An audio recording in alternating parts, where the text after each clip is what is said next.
On behalf of the Government of India, I extend a very cordial welcome to the Chief Ministers and other representatives from the states and union territories who made it convenient to attend this important meeting at short notice. There has been a steep increase in the prices of certain essential commodities in the last few months. This has affected all sections of society, but particularly the poor and middle class families. At the outset, I would like to state that this conference expresses its empathy and concern for the people who have suffered hardships because of this problem. The problem of price rise in India cannot be isolated from the problems in agriculture, markets, consumer markets, and the administration. It is a problem that simultaneously affects both the housewife and the farmer. Whenever there is a steep price rise, it makes a hole in the expenditure budget of the consumer family and the income expectations of the producer family.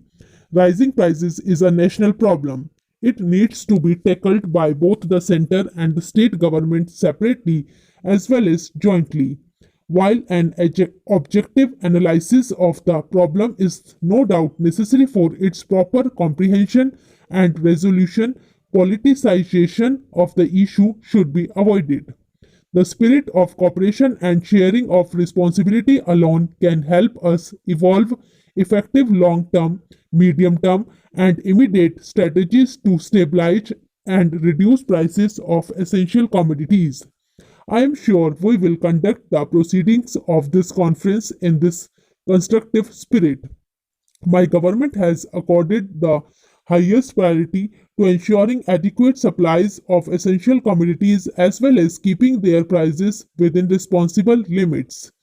Towards this end, a series of meetings has been held.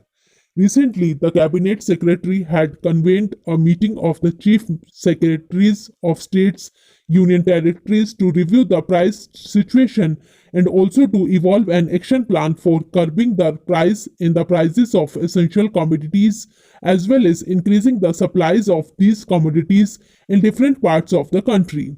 The plan has already been sent to you for further action. I am sure that the state government and union territory administrations have come prepared to discuss the implementation of the plan. The main reason for the recent spurt in prices was the weather. On account of the low unit price of the agriculture products, even a small shortfall in supplies causes large price fluctuations, and the market structure responds to this reality in a manner detrimental to the consumer's interest. I would not like to substantiate this point since the agenda papers circulated to you do precisely that with the help of figures about the shortfalls in demand and supply of a few selected essential commodities. What needs to be noted, however, is that there have been large regional variations in the price rise. The onion price in Delhi and some other cities registered much sharper increases than cities in the south. I must dwell here briefly on onion prices. The unprecedented weather conditions leading to sharp supply shortages is the reason for shortage on onions. Arrivals of fresh supplies was also greatly delayed by the continued spell of unpredictable weather. It could have made a difference if the decision to place onion under the open general license with zero import duty, coupled with arrangements for speedy imports, had been taken somewhat earlier. The prices of other essential commodities like rice, wheat, sugar, tea, and salt have shown a normal trend. In view of the comfortable stock position of the commodities, their prices are expected to rule easy in the coming months. As a precaution, however, the government has decided to release 40 lakh tons of wheat to the state government for open sale at the rates fixed separately for different zones in the country. Several state governments have intervened in the market to ease the price situation. Market intervention operations, however, have their limitations with which all of us are all too familiar.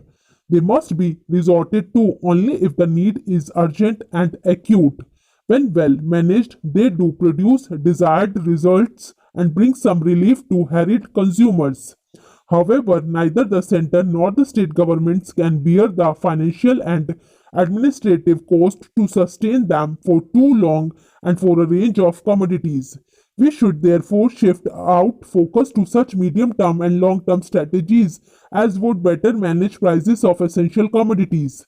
There are four broad areas where the center and the states should together evolve a common approach. They are production, supply, distribution, and export import management of agricultural produce. It is obvious but still bear emphasis that we will not be able to gain a lasting control over the price situation unless we vastly increase production of all the essential commodities. This point is also important from the point of view of guaranteeing food security to our growing population now. This type of Commonwealth Games has never been held in the past and never will be held in future. A sports minister in UPA first has given a very serious statement. He was perhaps first such sport minister who was not concerned with sports. We read many statements from him in daily newspapers. He said that the people organizing these games are devils. He said that these games are nothing but loot. The honorable members from the opposition raised the issue of diversion of special provision funds for SC/ST. I would like to know from the government as to who will reply to these questions. The sports minister says that his responsibility is limited to construction of stadium. The government of Delhi says that they are limited to creating infrastructure. The sports minister in UPA first has stated that India is spending the half of rupees 70,000 crores on Commonwealth Games kept for loan waiver of 40 crore families of farmers in order to boost its international image. I would like to have a reply from the government about the truth in this statement. One day, a television channel revealed about the CVC report.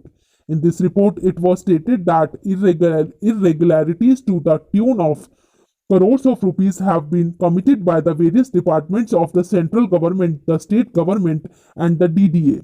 Within 24 hours, a letter regarding irregularities committed by the organizing committee in the baton relay was given to another news channel. This is my serious charge and I want a reply from the government. The Official Secrets Act has been violated. This report within 24 hours was broken in order to hide the irregularities reported by the CVC. The person responsible for this lapse who has committed this gross irregularity should immediately be punished. The price of an item of rupees 1 has been tendered for a price 10 times higher. It is a very serious report from the CVC. There is not a single agency on which allegation has not been leveled. It has a mention about the DDA as well as which is directly under the